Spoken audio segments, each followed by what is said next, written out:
before we get into 2023, we kind of need to go through what took place in 2022. In 2022, we had the highest inflation that we've had in decades. We also faced a Federal Reserve that raised interest rates at the fastest pace in decades.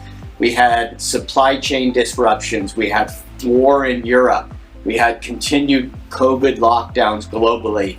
And all of this weighed on risk assets.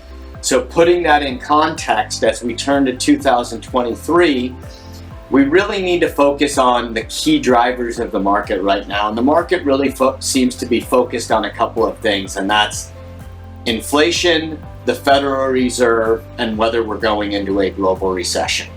So if we take each one of those components individually, we can give you a better sense of what the income and growth team is thinking for 2023. So when we look at the inflation data, most strategists and most of the economic data we're seeing today shows that we are past peak inflation. And like I said, if you look at key strategists, many strategists have inflation coming down all throughout 2023. So the next element is the Federal Reserve. We don't know when the Federal Reserve will stop hiking rates, but one thing does seem pretty clear to us, and that's that we're closer to the end of the Fed cycle rather than the beginning. So the debate of whether peak interest rates is 5%, 5.25%, that's a lot different than where we started the year in 2022. In 2022, interest rates were pretty much zero, and we went to 4% pretty quickly. So again, we don't necessarily know the exact path of when the Federal Reserve will stop hiking rates, but one thing we feel pretty comfortable with is that we are closer to the end of a Fed hike cycle than we are at the beginning.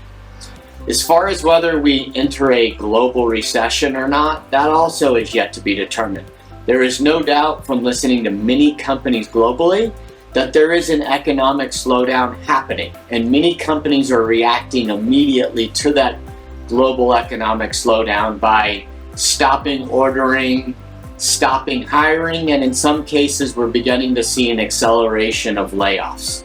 A scenario where we are possibly past peak inflation and closer to the end of a Fed hike cycle, that could be positive for the income and growth portfolio. As a reminder, the income and growth portfolio is 1/3 convertible bonds, 1/3 high yield, and 1/3 equities with covered calls.